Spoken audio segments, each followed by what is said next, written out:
And welcome back, folks. We're into round 4. We're getting into, this is not the semifinals. This isn't even the quarterfinals. I think we're in the, because this is like now just a standard 8 bracket tournament on each side. We're into now round 4 of the Death Battle Winner Take All tournament, and it's getting heated.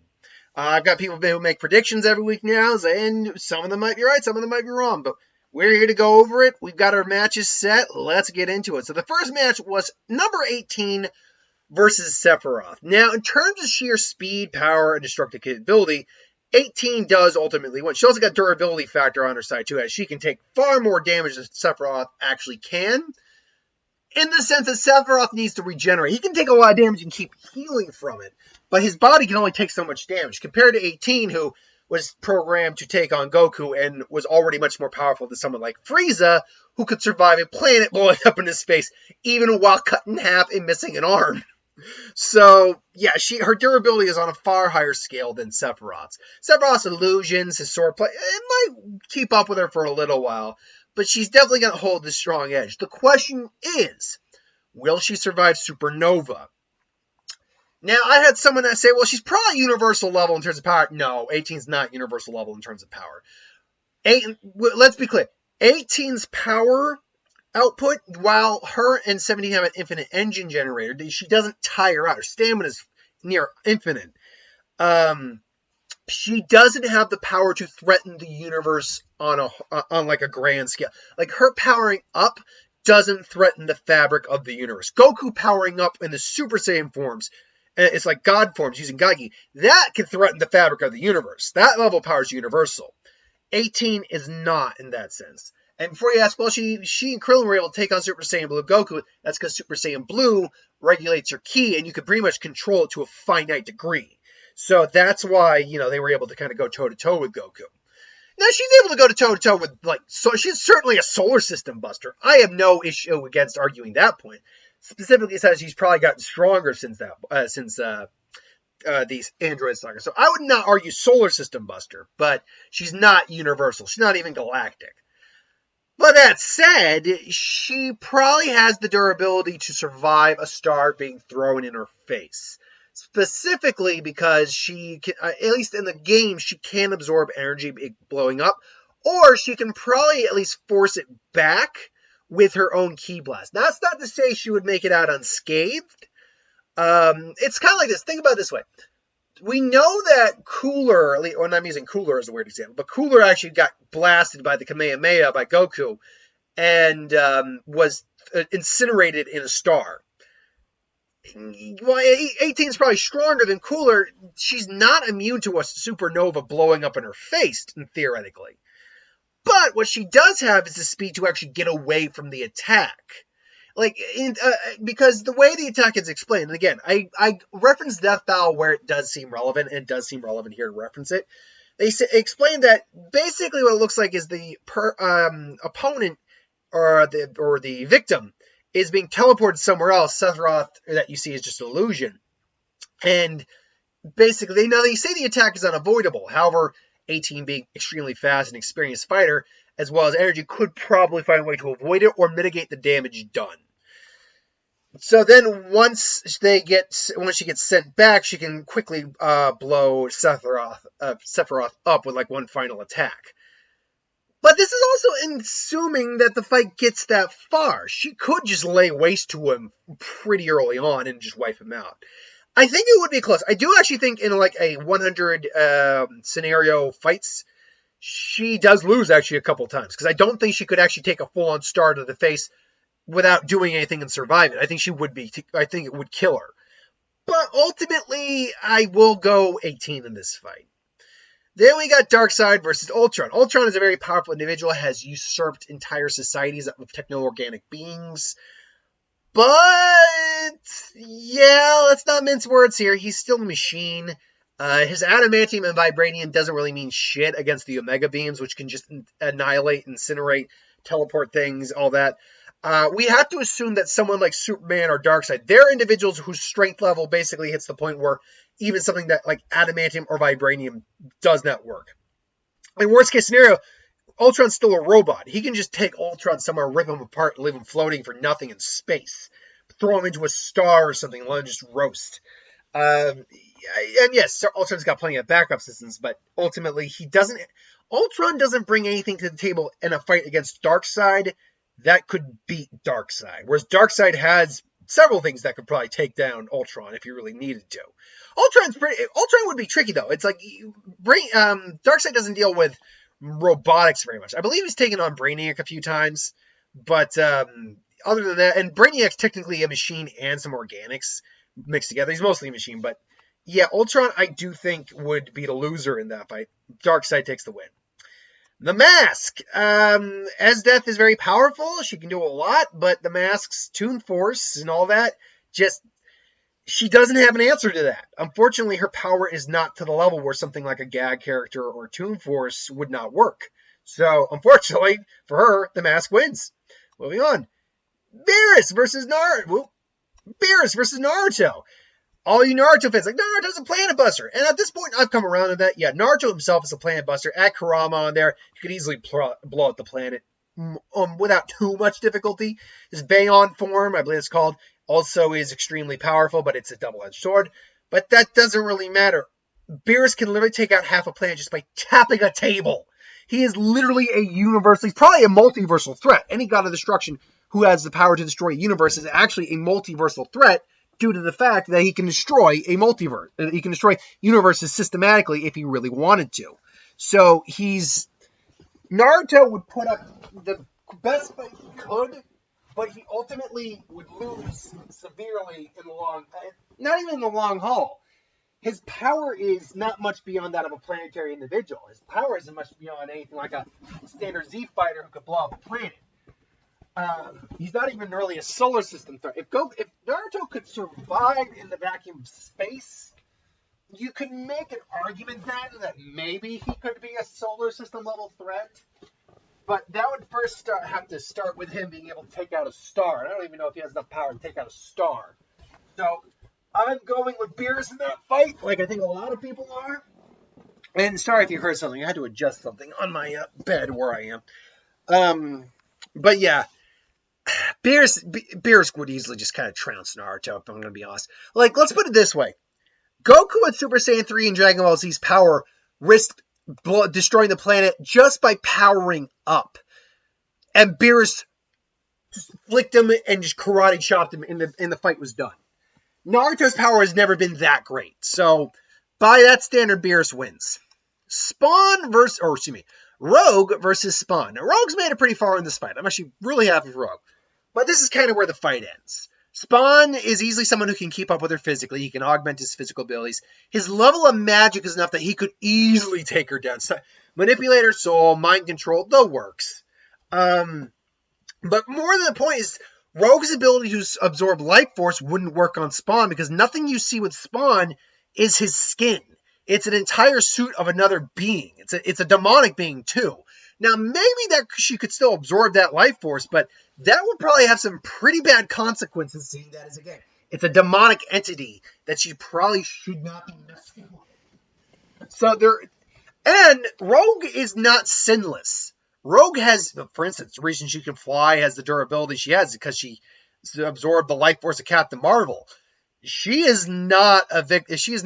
I mean, to a degree she's a victim. All mutants are. But she is not sinless here. So there is sin Spawn can feed off of.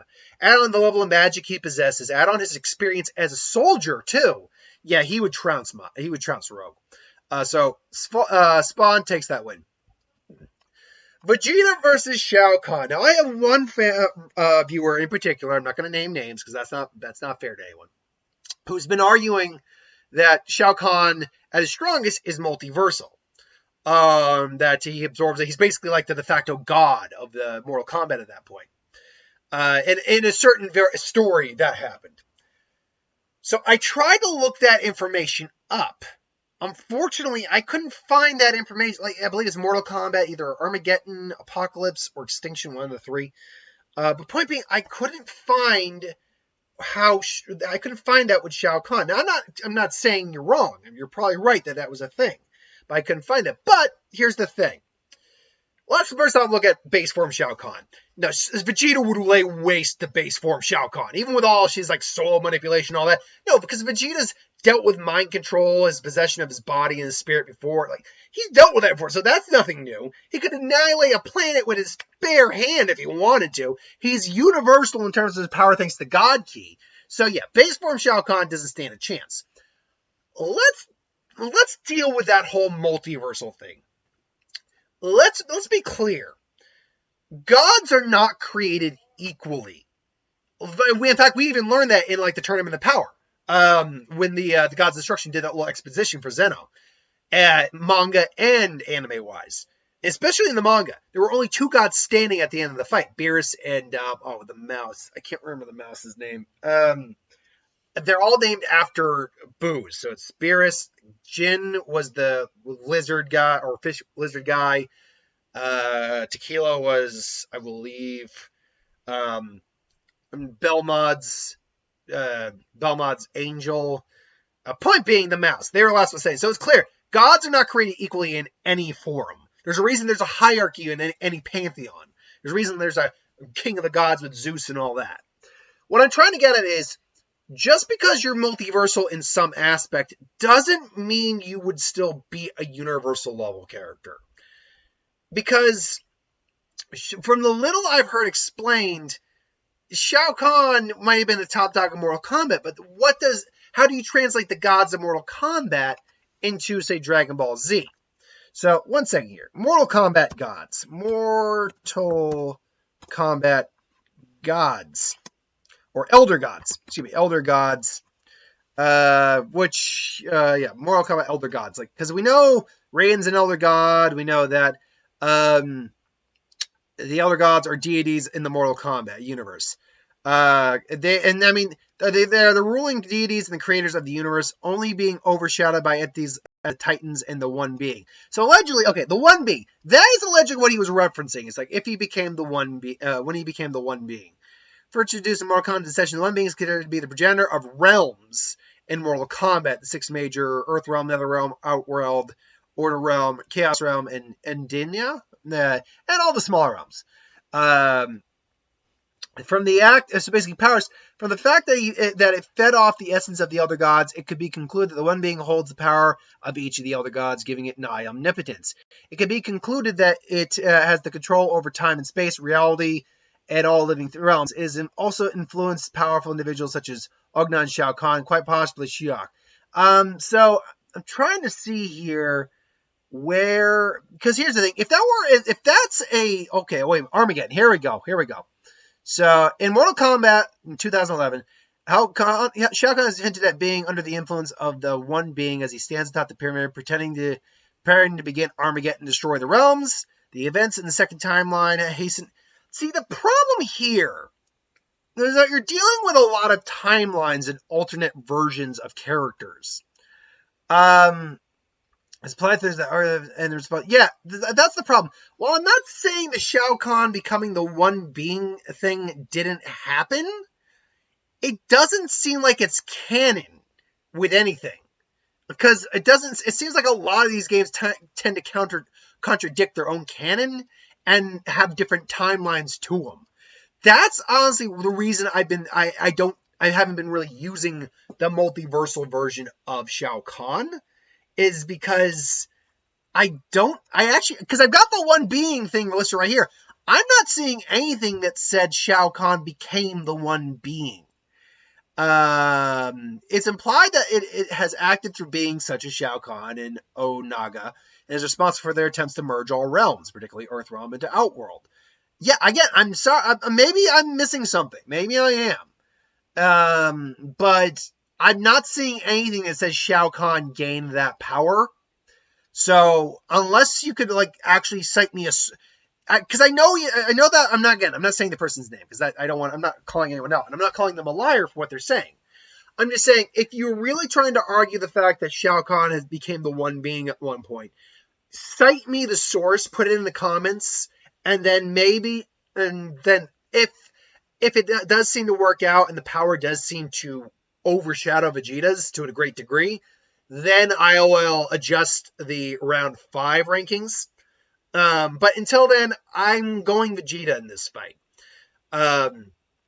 So yeah, I'm sorry for the Shao Kahn fans out there, but again, I can't find exactly what people are referencing where Shao Kahn became the one being. It's like, no, I'm not finding where it says that. Sorry. Now he can work through individuals, and maybe that's what was happening. Maybe that's where you thought that's what happened. But yeah, no. And just because trying to merge the realms does not make you multiversal. Trying to doesn't actually make you multiversal. If you could just manipulate things, sure. At best, it makes him very low multiversal, which means a universal character could beat him. Anyway, we only got 2 left now. Beauty of having less matches. Godzilla versus the Flash. Here's the thing. The Flash would win. The Flash would win. But Godzilla would not be an easy monster even for the Flash. He would have to get some mass infinite punches going. And even then, Godzilla can survive some planetary level stuff, depending on the version you use. Even if you just use a amalgamated version of Godzilla. And if that would imply, apart from Earth and Shin, because those two are so drastically different that you can't use like an amalgamation. But Showa, Heisei, Millennium series, even Legendary series, yeah, you can basically do an amalgamation of those and combine them together. Yeah, his durability is through the kind of the roof. Like, he can survive planetary level hits, and the Flash is massive in the punch. Well, impressive. It's actually well beyond planetary, to be fair. It's still something that Godzilla can survive to a certain degree. And if Godzilla decides to go nuclear, and the Flash doesn't have time to prepare for it, like if he rushes Godzilla and Godzilla just does an atomic pulse, Flash has to just get out of the way fast. Now, Flash can vibrate his molecules to a different dimensional space, all that stuff.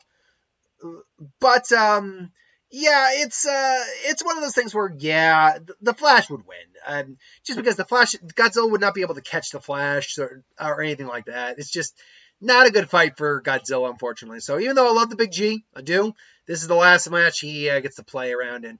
Don't get me wrong, though. If Flash messed up and got hit by Godzilla in terms of his sheer body, his tail, his atomic breath, Flash is dead.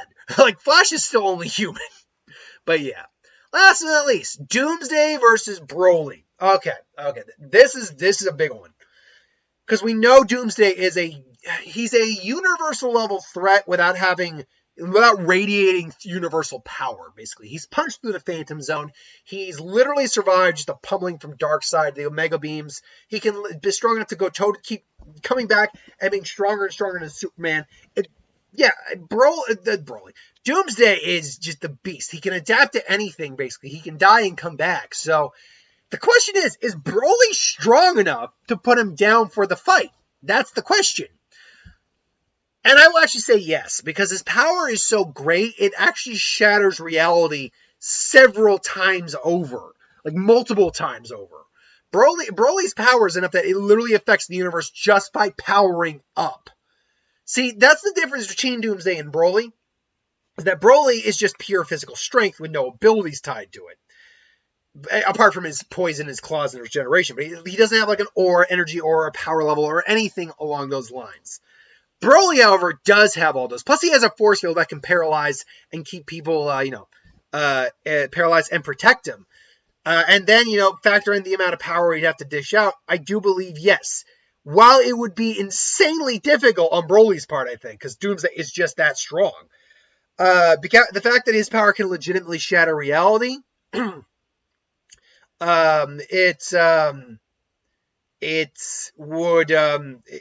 would be one of those things that Broly is someone I think is capable of taking Doomsday down due to just having that much power just radiating from him.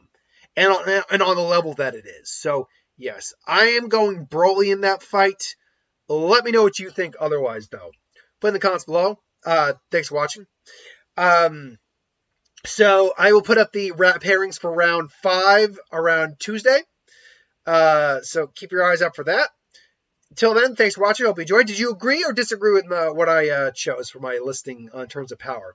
Put in the comments below, let me know. But thanks for watching, hope you enjoyed. Like, comment, share, subscribe. Hit that bell if you want notifications. Back tomorrow with a Who Would Win. Until then, later, folks.